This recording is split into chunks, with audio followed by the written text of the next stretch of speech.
Gym बालक राखे महतारी। बंधुओं माताओं, भगवान ने कहा उस भक्तों की रक्षा में वैसे करता हूं। और भगवान की घोषणा कभी झूठी नहीं होती। भगवान की घोषणा कभी झूठी नहीं होती। भगवान ने कहा कि मैं ऐसे भक्तों की रक्षा पूरी करता हूं, तो भगवान की घोषणा झूठी नहीं होती। योगक्षेमं वहां में हम भगवान ने घोषणा की है। अनन्याश्चिन्तयन्तो माम ये जनाः पर्युपासते तेषां नित्याभियुक्तानां योगक्षेमं वहां अहं वहामि। मैं वहन करता हूं, भगवान कह रहे गीता में। भगवान ने पूरा किया है। ये भी सुन लीजिए आप। सिद्धांत मैंने बोला तभी पुष्ट होता जब दृष्टांत मिल जाए। भगवान ने कहा मैं वैसे भक्तों की रक्षा करता। भगवान ने किया है। यत्र योगेश्वरा कृष्णो यत्र पार्थो धनुर्धरा तत्र श्री विजयो भूतिर्धुवा नीतिर मतिर्मम। जहां पर योगेश्वर श्री कृष्ण और धनुर्धारी अर्जुन, परिणाम विजय ही विजय होता है। युद्ध हो रहा था क्योंकि अर्जुन सब प्रकार से समर्पित है भगवान के चरणों में। जिमी बालक राखे महतारी, भगवान की घोषणा है। अर्जुन के बाण से कौरवों की सेनाएं कट कट के मर रही थी। दुर्योधन भीष्म पितामह के पास आया, दादा सेनापति हमारे हो, लगता है मिल गए हो पांडवों से, क्या हुआ? अरे अर्जुन के बाण से पूरी कौरव सेना मर रही है, कहीं मैं भी मारा गया तो? तुझे मरने का डर है? अर्जुन ने कहा हाँ। भीष्म पितामह ने कहा सुनो, अपनी पत्नी को भेज देना कल संध्या के पश्चात, और मैं उसे आशीर्वाद दे दूंगा, और तू कभी मरेगा नहीं, उसे मैं सौभाग्यवती का आशीर्वाद दे दूंगा। संध्या के पश्चात देखो भाई, 3 समय आशीर्वाद फलित होते हैं, अवश्य फलित होते हैं। कब कब? सध्यांते, पूजनांते, भोजनांते, शिव पूजनते तथैव च। संध्या करके कोई उठे, आशीर्वाद लीजिए, फलित होगा। भोजन करके कोई उठे, तृप्त होकर आशीर्वाद लीजिए, फलित होगा। और शिव पूजन करके कोई उठे, शिव पूजनांते, फलित होगा। संध्या के पश्चात भेजो। दुर्योधन अपनी पत्नी से जाकर कहा कि कल भीष्म पितामह के पास चलना है, संध्या के पश्चात तुझे सौभाग्यवती भव का आशीर्वाद मिलेगा, मैं कभी युद्ध में मारा नहीं जाऊंगा। दुर्योधन की पत्नी तैयार हो रही है, आशीर्वाद मिल जाएगा, तेरे पति कभी युद्ध में मारे नहीं जाएंगे, जल्दी जाओ भीतर आशीर्वाद लो, जाओ। ये भगवान करते हैं लीला। द्रौपदी भीतर चली गई और भगवान क्या किए? भगवान सोचे इसकी चप्पल यदि किसी ने पहचान ली तो बड़ा बवंडर हो जाएगा। तो भगवान ने द्रौपदी माँ की चप्पल ली, अपने पीतांबर में लपेट के अपने बगल में लगा ली। और भगवान सोचे मुझे भी किसी ने देख लिया तो और भारी बवंडर। भगवान एक पेड़ की ओट में जाके छिप गए। भगवान एक पेड़ के किनारे छिप गए। अब भीतर लीला हो रही है। पूजन समाप्त, ओम शांति शांति, तीसरी बार बोल भी नहीं पाए। द्रौपदी माँ ने प्रणाम कर लिया, दादा आपकी कुलवधू आपके श्री चरणों में प्रणाम करती है। इनको लगा दुर्योधन की पत्नी आई होगी, आंख बंद किए हुए बड़े विश्वास से, बेटा सौभाग्यवती भव। दूसरी बार, दादा आपकी कुलवधू आपके श्री चरणों में प्रणाम करती है, बेटा सौभाग्यवती भव। तीसरी बार, दादा आपकी कुलवधू आपके श्री चरणों में प्रणाम करती है, बेटा सौभाग्यवती। चौथी बार, दादा आपकी कुलवधू आपके श्री चरणों में प्रणाम सौभाग्यवती भव। 5वीं बार, दादा। भीष्म पितामह का माथा ठनक गया, ये दुर्योधन की पत्नी नहीं हो सकती, उसको तो एक ही बार प्रणाम करने में नानी याद आती है, कुछ तो गड़बड़ हो रहा है। बंद आंखों से पूछा, बेटा तू कौन है, परिचय दे। 5वीं बार द्रौपदी ने कहा, दादा आपकी कुलवधू पांचाली आपके श्री चरणों में प्रणाम करती है, प्रणाम करती। भीष्म पितामह धड़ाम से गिर गए धरती पर। तूने क्या किया द्रौपदी? तूने युद्ध का फैसला तो आज मेरे शिविर में टेंट में कर दिया, कल से तो कुरुक्षेत्र के हे गोपाल हे भगवान पेड़ की ओट में छिपे थे, अब क्या करे? अरे दर्शन दो, अरे गोविंद कहाँ हो? भगवान पेड़ की ओट से बाहर आए। भीष्म पितामह एकदम गोविंद के चरणों में जाके गिर पड़े, एकदम से प्रणाम करता हूं। और जैसे ही भगवान भीष्म पितामह को उठाने के लिए दोनों हाथ बढ़ाए, वही द्रौपदी की चप्पल भीष्म पितामह के सिर पर गिर गई। बंधु माताओं, उन्हीं चप्पलों को लेकर भीष्म पितामह इतना रो रहे हैं और पूरी दुनिया को कह रहे हैं, ऐ दुनिया वालों देखो, ऐसा भगवान तुमने कभी देखा है जो भक्तों की चप्पलों को लेकर ढोता रहता उनकी रक्षा के लिए? कोई घनश्याम सा नहीं देखा, कोई घनश्याम सा नहीं देखा। कि अभी भी मेरे जिह्वा से आप सबके लिए भी अमृत है हरि नाम जगत में, इसे छोड़ विषय विष पीना क्या, हरि नाम नहीं तो जीना क्या, हरि नाम नहीं तो जीना, नाम नहीं तो जीना क्या, हरि नाम नहीं तो जीना क्या।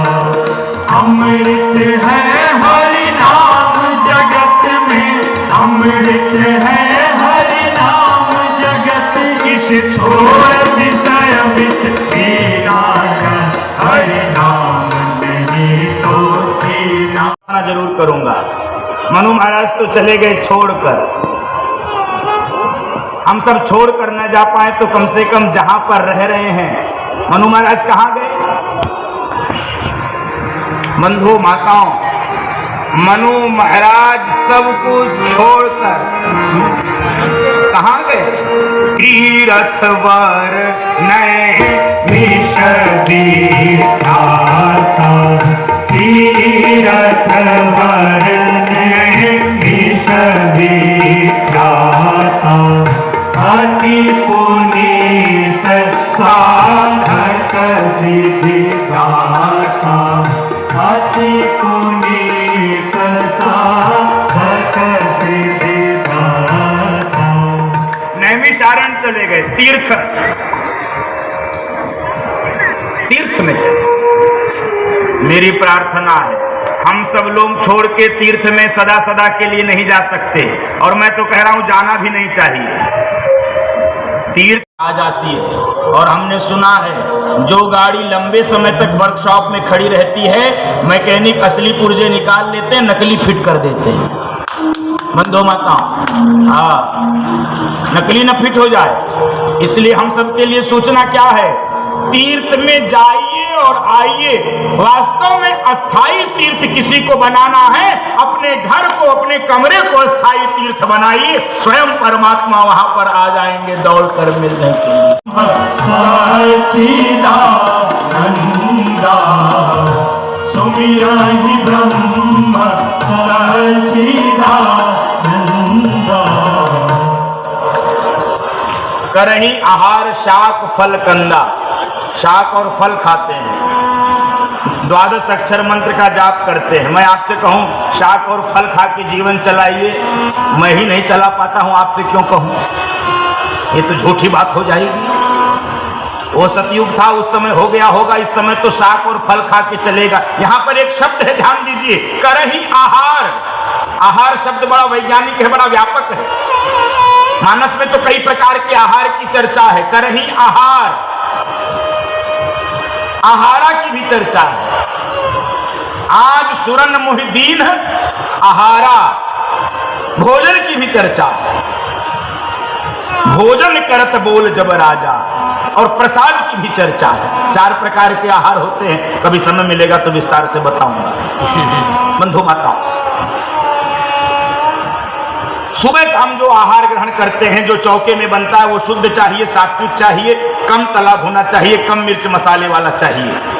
मैं इसका समर्थक हूं। जिनको भजन करना है, जिनको नहीं करना वो खाओ पियो मौज करो। ये सारी सूचनाएं उनके लिए हैं जिनको भजन करना है। कम तला भुना, कम मिर्च मसाले का कम। बाकी जिनको भजन नहीं करना है वो पूरी सृष्टि कहां गई? सभी ऋषि मुनि देवी देवता अब क्या करें, हम क्या करें, हम क्या करें? कोई कह रहा शिवलोक चलो, कोई कह रहा कैलाश चलो, कोई कह रहा क्षीर सागर चलो, कोई कह रहा साकेत चलो, कोई कह रहा गोलोक चलो, कोई कह रहा वैकुंठ चलो, कोई कह रहा स्वर्ग चलो। राक्षसों के आतंक से कौन बचाएगा? भगवान शंकर ने कहा कहां जा रहे हो यार, कहीं मत जाओ।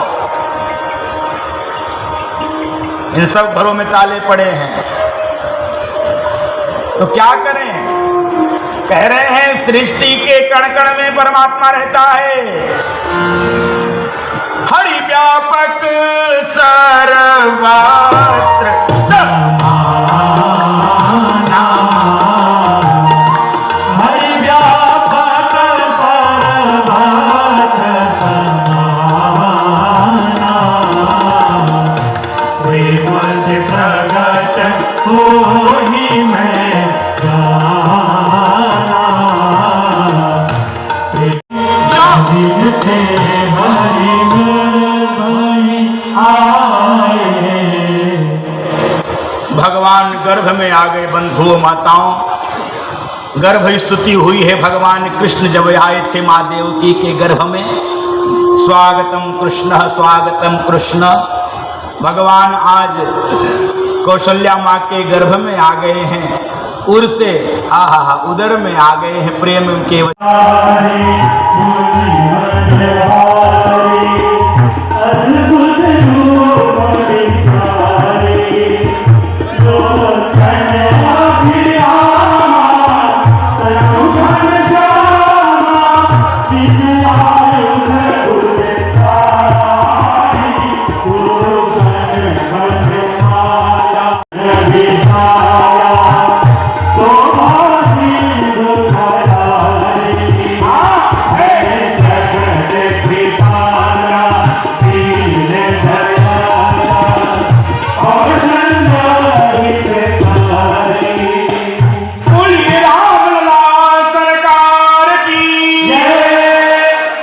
लेकिन सुनो, अभी उत्सव नहीं हुआ।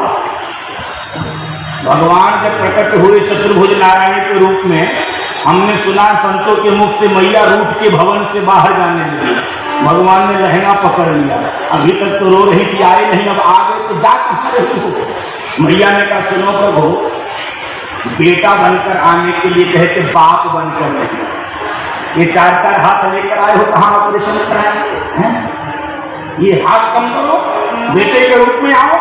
अब तो ये है भक्त के प्रेम में भगवान होते हैं। मैया कभी नहीं भगवान रूप छोटा किए, हाथ दो कर दिए। अब तो बधाई गाओ, अभी नहीं। एक काम और करो, क्या ये करो, ये क्या रूप छोटा ऊपर, कितना छोटा? जैसे गर्भ से ताजा ताजा बालक निकलता है, भगवान का जी बालक। हरि पद